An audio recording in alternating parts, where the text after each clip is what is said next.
What would you do if a family member crossed the ultimate line with your child? When does protecting your child mean cutting ties with blood relatives forever? This is the moment everything changed for us, and why I had to make the hardest decision of my life. My name is Juliet, and I'm a 35-year-old single mother to my 8-year-old daughter Lily. For years, we'd been attending family gatherings at my mother's house. Despite my growing unease about my sister, Samantha's increasingly cruel behavior. At 32, Samantha had always been jealous and competitive with me, but what she called pranks were becoming something much darker. Growing up, Samantha lived in a strange state of both admiring and resenting me. She would borrow my clothes without asking, copy my hairstyles, and date boys I'd shown interest in. But there was always a malicious edge to her attention-seeking behavior. When I was 16, she cut holes in my prom dress the night before the dance. At 20, she told lies to my college boyfriend about me cheating, causing our breakup. Even at my wedding, she managed to spill red wine on my dress during photos, claiming it was an accident while barely hiding her smile. Each time these incidents occurred, our mother Margaret would minimize Samantha's behavior with the same refrain. "You're overreacting, Juliet. Samantha is just playing around. You know she loves you."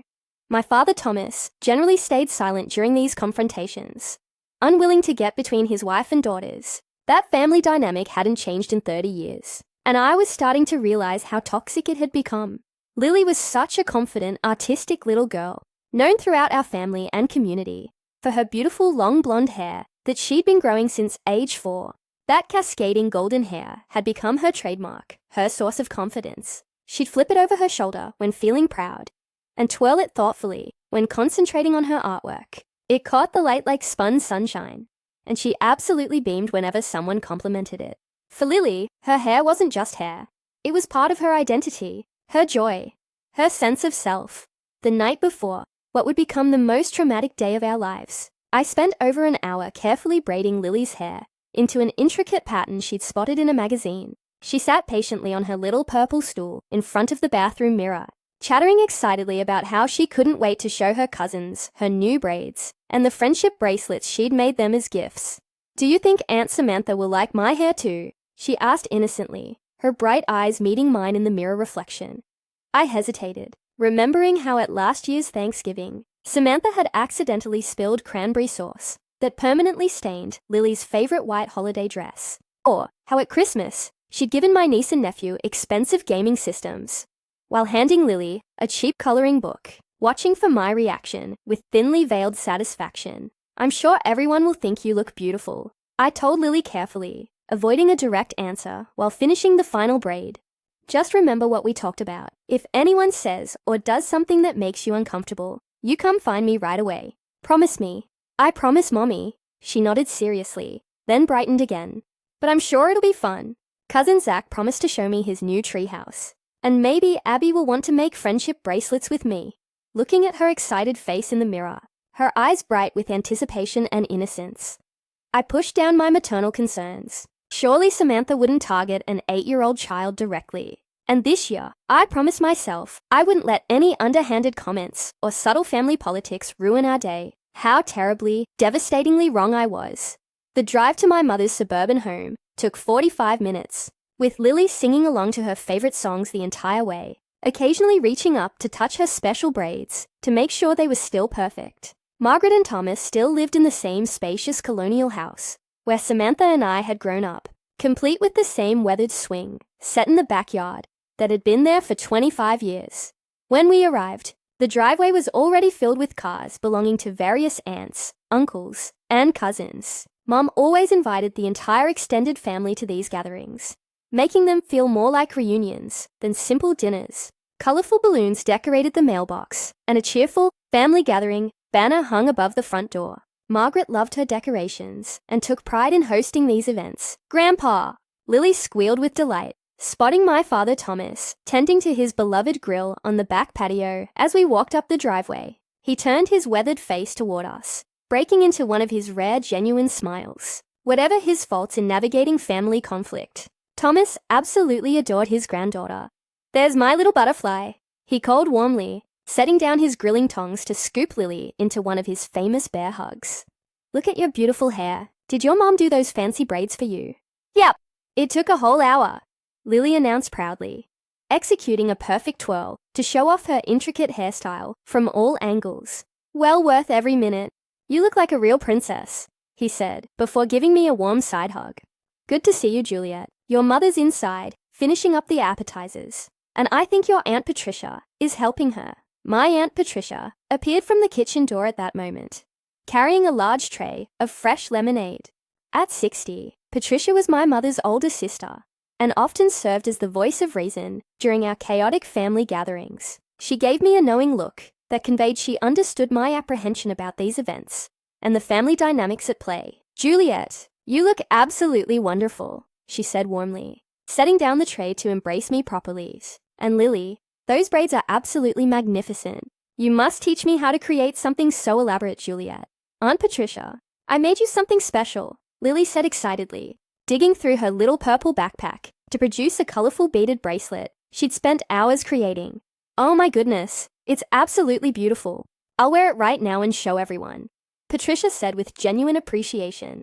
Slipping the handmade bracelet onto her wrist immediately, the backyard was filled with familiar faces I only saw at these gatherings. Various cousins were catching up in small clusters around the yard, sharing updates about their lives, jobs, and children. Kids of all ages were playing elaborate games of tag around the old oak tree that had been the centerpiece of countless childhood memories. Lily quickly spotted her cousins Zach and Abby, who were 10 and 7 respectively, playing with colorful water guns near my mother's carefully tended flower beds.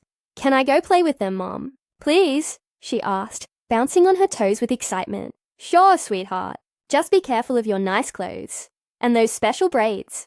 I called after her as she raced off toward her cousins, her blonde braids catching the afternoon sunlight.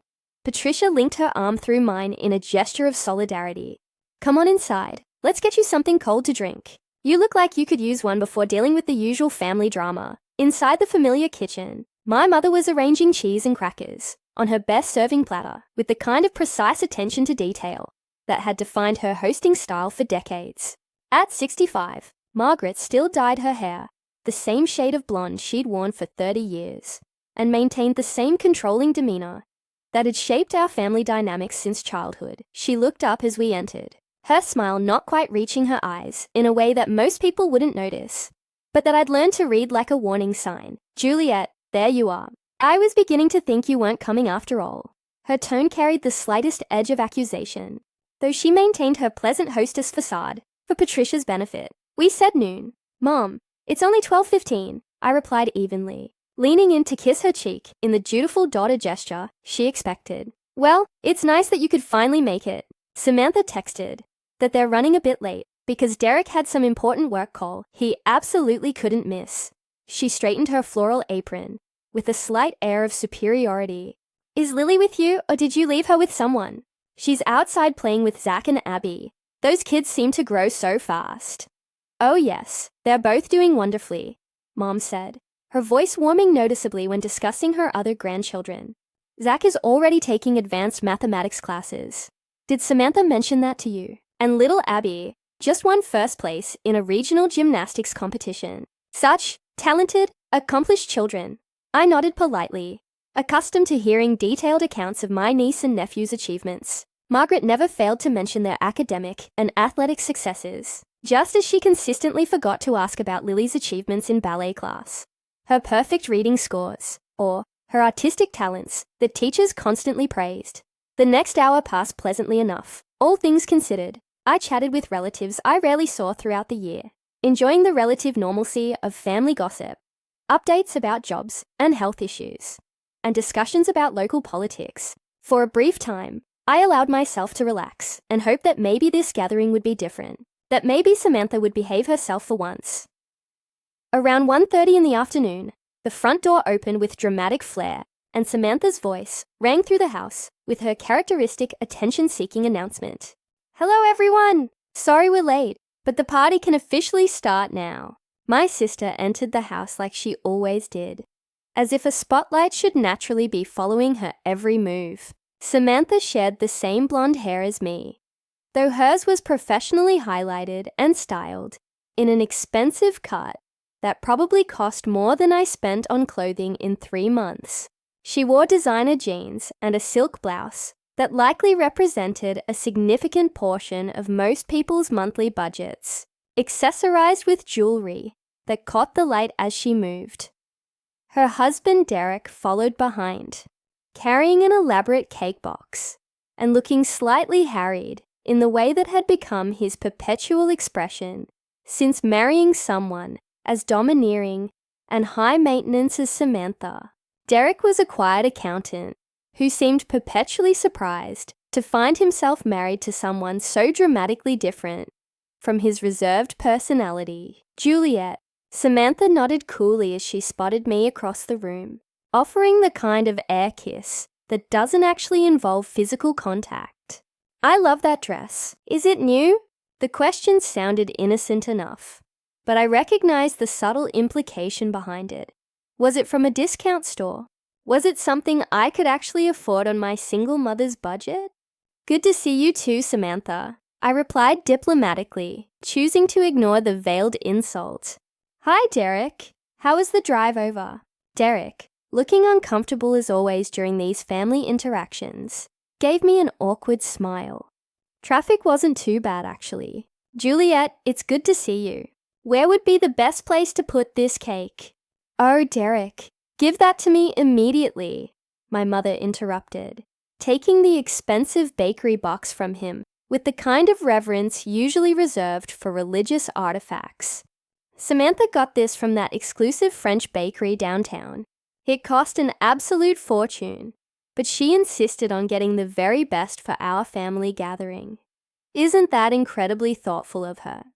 I forced a smile as Mum led Samantha away, already deep in animated conversation about Samantha's recent landscaping project and various other expensive home improvements. Derek excused himself to get a beer from the cooler, leaving me standing with Aunt Patricia, who had observed this entire interaction with knowing eyes. Same old family dynamics, same old patterns, Patricia muttered under her breath, making me smile genuinely. For the first time since arriving at the house, the children burst through the back door at that moment, with Lily leading the charge, her face flushed with excitement from running around in the summer heat. Her carefully created braids were still intact, though slightly mussed from active play. Mom, Zach says they have this amazing new game to play upstairs in his room. Can I go with them, please? Before I could formulate an answer, Samantha appeared behind the group of children, placing her perfectly manicured hands on 10-year-old Zach's shoulders in a possessive gesture that immediately set off warning bells in my subconscious. Oh yes, that's right. Zach has been absolutely dying to show everyone his brand new video game system. It's the latest model, very expensive, but we believe in giving our children the best. Her eyes fell on Lily's elaborately braided hair, and something flickered across her face. An expression I couldn't quite identify, but that made my stomach tighten with unease. My what incredibly elaborate braids. Someone's certainly trying very hard to be the center of attention today. Lily helped design the pattern herself, I said evenly, placing a protective hand on my daughter's shoulder. She's been looking forward to showing everyone her special hairstyle. I'm absolutely sure she has been, Samantha replied, with a tight smile that didn't reach her eyes. Well, go on up then, children. Abby can show Lily the way to Zach's room, and they can all play together like one big happy family. Is it really okay, Mom? Lily asked again, looking up at me with trusting eyes that held no awareness of the undercurrents swirling around her. Part of me desperately wanted to say no, to keep her safely by my side, where I could monitor every interaction and protect her from whatever schemes might be brewing in Samantha's twisted mind. But with other relatives watching our interaction, I didn't want to appear paranoid or overprotective.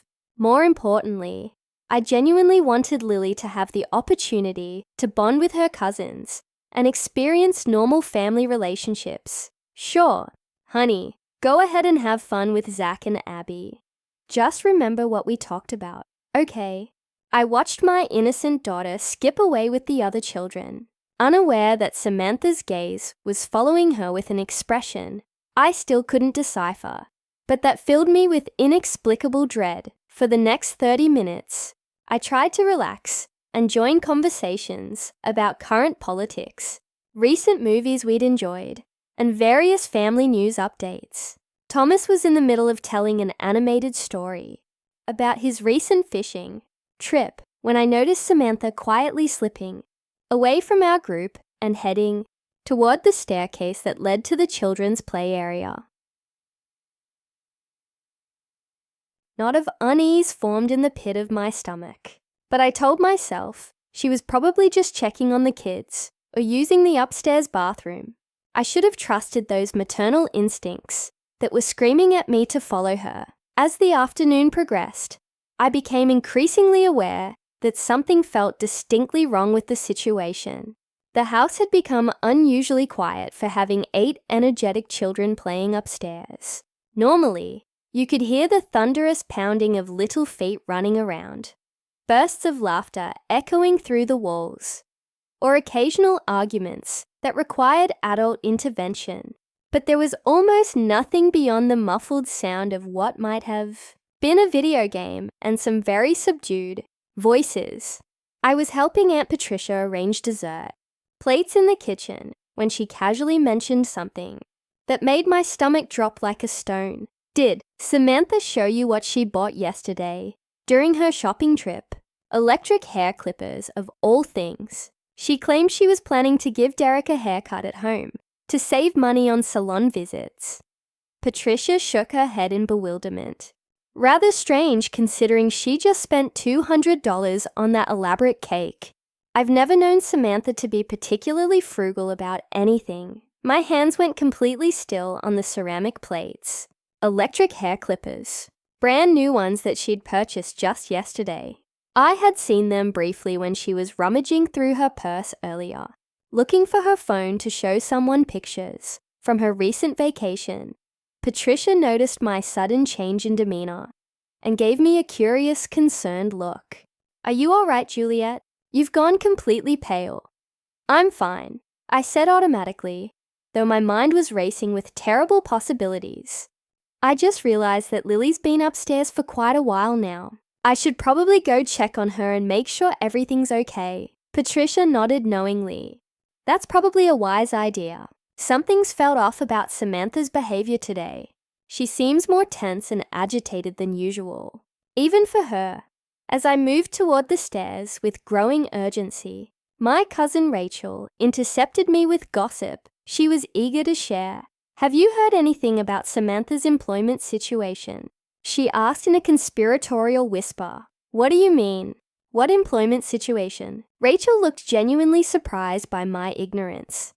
Oh, I assumed you already knew. She was terminated from that prestigious marketing firm last month. Something serious about misusing company funds for personal expenses. Your mother's been specifically asking everyone not to mention it during today's gathering.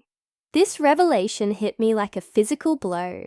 Just weeks ago, Samantha had been posting extensively on social media about a major promotion at her marketing job, bragging about her increased salary and expanded responsibilities. If she'd actually been fired for financial misconduct, that would certainly explain her unusually tense demeanor and Derek's obvious discomfort throughout the day. My phone buzzed insistently with several text message notifications from friends, but I ignored them completely, suddenly consumed with anxiety about finding Lily and ensuring her safety.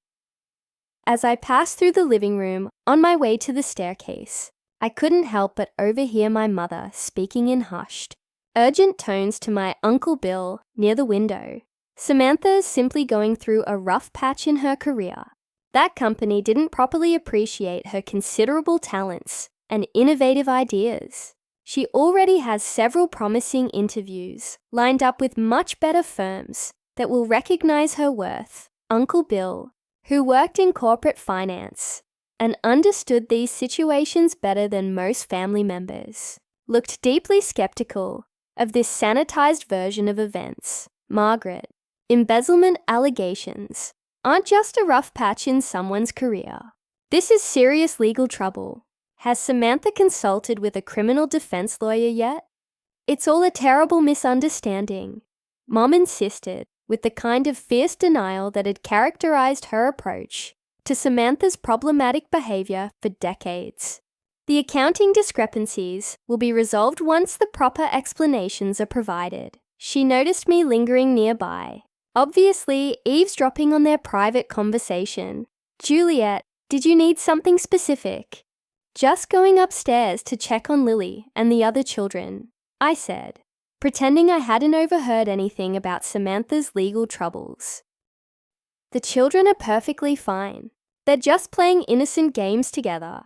She dismissed my concerns with a wave of her hand.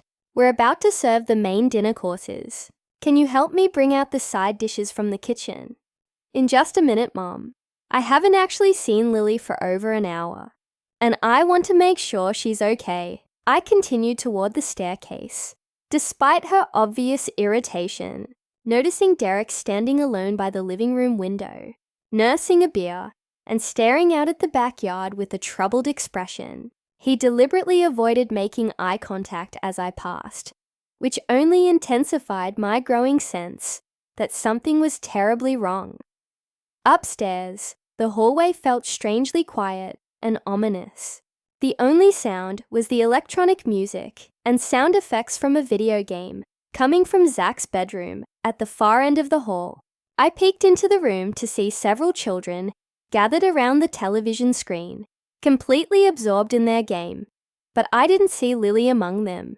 Excuse me, have any of you seen Lily?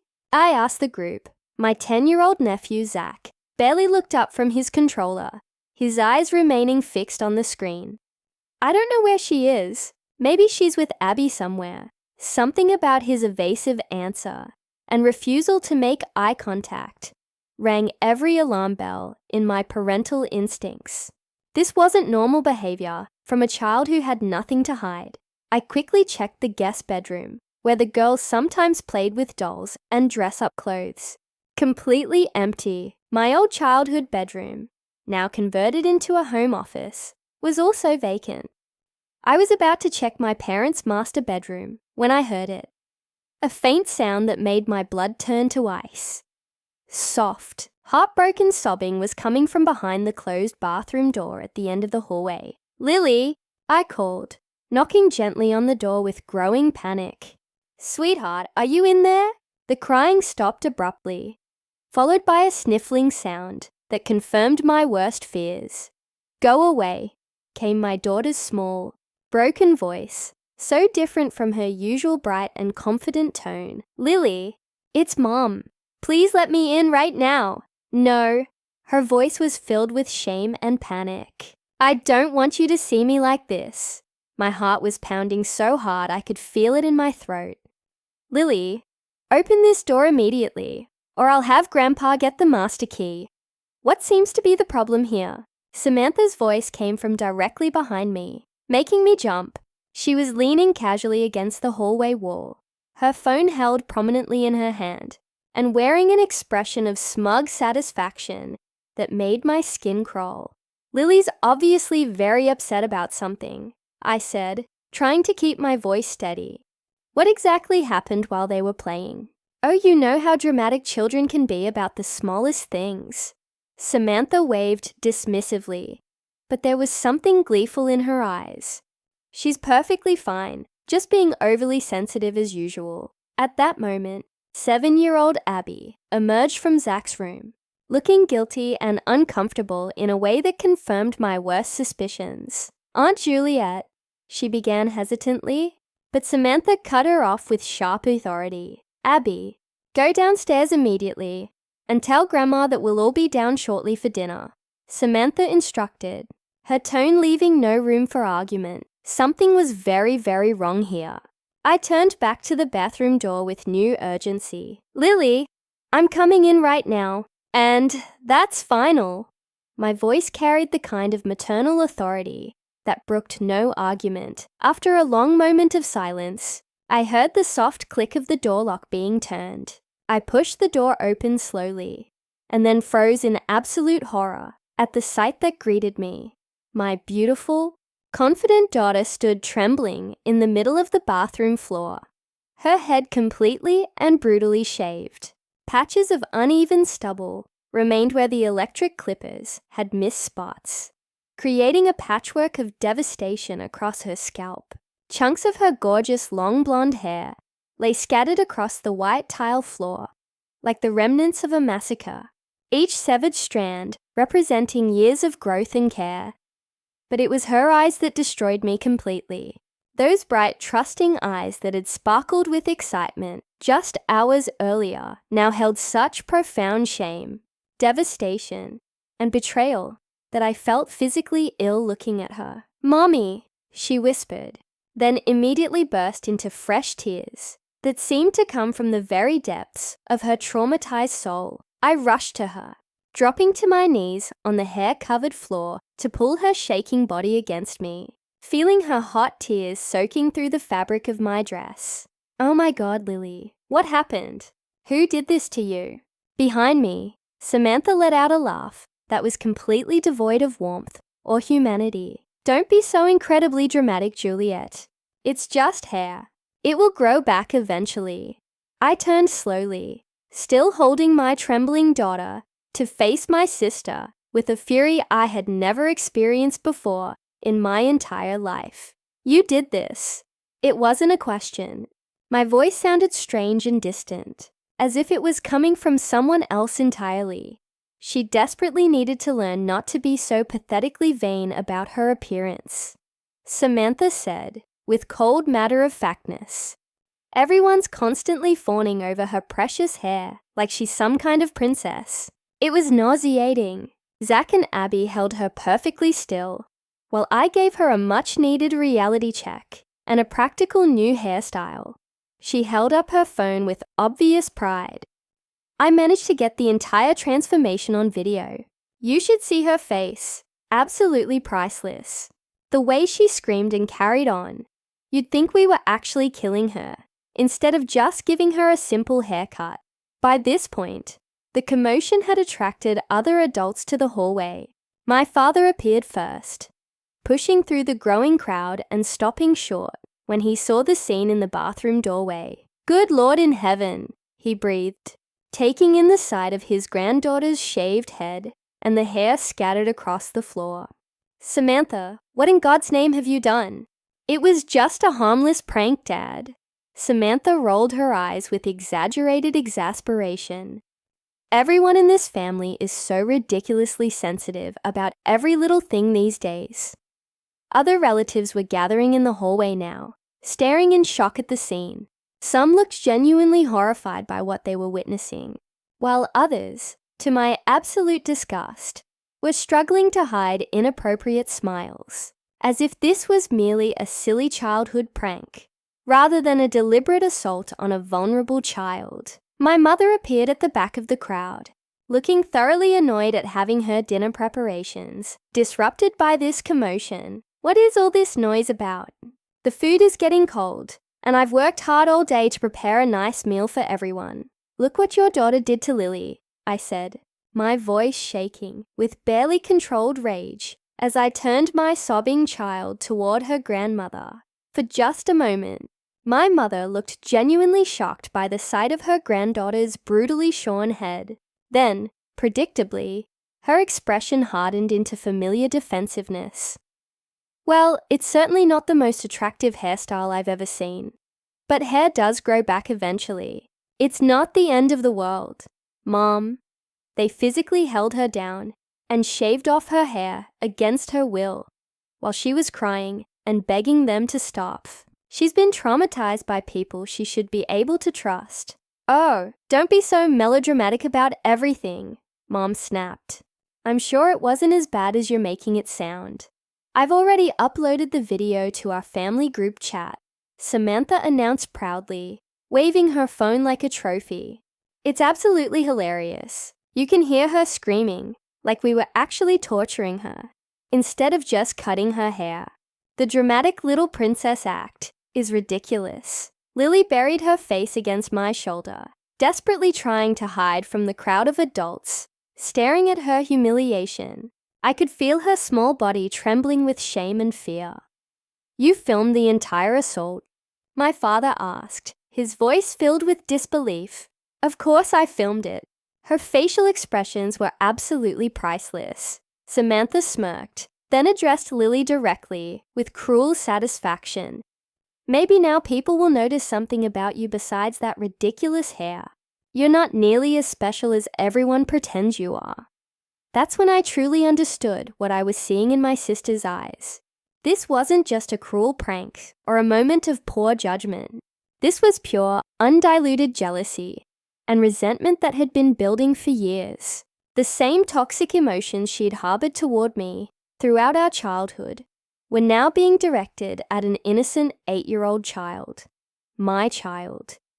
Did Zach and Abby actually help hold her down? I asked, my voice becoming dangerously quiet. They were just playing along with the fun. Samantha shrugged dismissively. Right, kids? From the hallway, Zach and Abby both looked deeply uncomfortable, finally beginning to sense that they had crossed a serious line. Young Abby had tears forming in her eyes. Lily kept screaming for us to stop, Abby whispered, her voice barely audible. I told Mom that maybe we should listen to her, but she said Lily needed to toughen up and stop being such a baby about everything. The bathroom suddenly felt impossibly small and stifling. Lily continued to sob against my chest, and I could feel her tears soaking through the fabric of my dress. 8 years of carefully building her confidence, her sense of self-worth, her trust in family relationships. All of it had been shattered in a matter of minutes by the very people who were supposed to love and protect her. Something dark and furious unfurled inside my chest, a protective rage unlike anything I had ever experienced. This wasn't just about hair or appearance, or even the physical violation, though all of those elements were serious enough. This was about power, cruelty, and the decades of enabling that had allowed Samantha to believe she could harm a child and face absolutely no meaningful consequences. I stood slowly, keeping Lily close to my side, cradling her head against my shoulder so she could hide from the crowd of gawking relatives. The hallway full of adults parted automatically as I moved toward the staircase, my mind already crystal clear about what needed to happen next. Where exactly do you think you're going? Samantha called after me, still holding her phone up like some kind of weapon. Don't be such a complete killjoy about this. We haven't even had dinner yet, and Mom worked so hard on everything. I ignored her completely, focused solely on getting my traumatized daughter to safety and away from these toxic people as quickly as possible. Lily clung to me desperately, still trying to hide her shaved head against my shoulder. Juliet, you're being completely unreasonable about this whole situation, my mother said, following us down the stairs, with her voice rising in frustration. Samantha didn't mean any real harm. It was just a silly prank that got slightly out of hand. Children are resilient. She'll get over it. I stopped at the bottom of the staircase and turned to face her, careful to keep my voice level, despite the volcanic rage building inside my chest. A prank involves whoopee cushions or fake spiders, Mom. What happened upstairs was assault. They physically restrained my daughter and cut off her hair while she begged them to stop. And then they filmed her terror and humiliation for their entertainment. The family gathering had come to a complete standstill, with everyone watching our confrontation unfold. Some relatives looked genuinely ashamed of what they'd witnessed. Others appeared uncomfortable with the conflict, and a few still seemed to view this as an overreaction to harmless family fun. Aunt Patricia appeared at my side, gasping audibly when she got her first clear look at Lily's brutally shaved head in the better lighting of the living room. "Oh, my dear God," she whispered, placing a gentle, supportive hand on Lily's back. "You poor sweet child. What they did to you was absolutely inexcusable." Samantha sauntered down the stairs behind us, still recording everything with her phone and looking thoroughly pleased with the chaos she'd created. The video already has over 20 likes in our family group chat, she announced gleefully. Everyone thinks it's absolutely hilarious. Maybe it'll even go viral. Spoiled princess gets much-needed reality check. Something inside me snapped completely. I carefully transferred Lily to Patricia's protective arms, and then advanced on my sister with deadly intent. Give me that phone immediately. Samantha. Absolutely not, she laughed, holding the device above her head like a playground bully. This video is pure gold. Your precious little princess will survive having her ego deflated for once in her pampered life. I lunged for the phone, but Samantha danced backward, laughing even louder at my desperation. What's wrong, Juliet? Can't handle it when your perfect little angel isn't the center of everyone's attention. Unlike some of us who had to grow up constantly living in your shadow, never being quite good enough for mommy and daddy's approval. This has absolutely nothing to do with our childhood issues. I hissed through gritted teeth. This is about you assaulting my 8-year-old daughter. Assault? Samantha scoffed dramatically. Don't be so ridiculously melodramatic about everything. It's a haircut. That's all. It's a haircut that she didn't want and didn't consent to. Administered while she was being physically restrained against her will. You held her down while she screamed and begged you to stop. I continued, my voice getting louder. You violated her bodily autonomy, traumatized her, and then filmed it all for your sick entertainment. Samantha's eyes narrowed, with the kind of cold malice I remembered from our childhood. Maybe you should spend less time teaching her to be so pathetically attached to her appearance, and more time teaching her that the world doesn't revolve around her every whim. The way everyone constantly fawns over her hair was absolutely ridiculous. She needed to learn that she's not actually special. My mother stepped between us, her voice sharp with command. That is quite enough from both of you. You're completely ruining this family gathering with your dramatics. Juliet, take Lily to the powder room and help her clean up properly. Samantha, put that phone away immediately. We're going to sit down and have a civilized family dinner, like mature adults. I stared at my mother in complete disbelief. You actually think we're staying here for dinner after what just happened? Don't be absolutely ridiculous, Mom snapped, her facade of pleasantness finally cracking. Of course you're staying. I've been cooking and preparing all day long for this gathering. Behind her, Samantha was proudly showing the video to some of our cousins, several of whom were struggling unsuccessfully to hide their inappropriate smirks and chuckles. The sight of extended family members laughing at my daughter's documented trauma was the absolute final straw. Take Lily outside to the car, I told Aunt Patricia, nodding toward my daughter, who was still hiding her face in shame. I need to get our things, and then we're leaving immediately. As Patricia gently guided my traumatized daughter toward the front door, speaking to her in soothing, comforting tones, I turned back to face Samantha. She was still gloating over her phone, showing the video to Uncle Bill, who was shaking his head in obvious disapproval of what he was seeing. Look at this part where she starts screaming, Samantha was saying with obvious delight. Total drama queen behavior. She's obviously been spoiled rotten her entire life. I crossed the room in 3 quick strides and did something I had never done before in my 30s.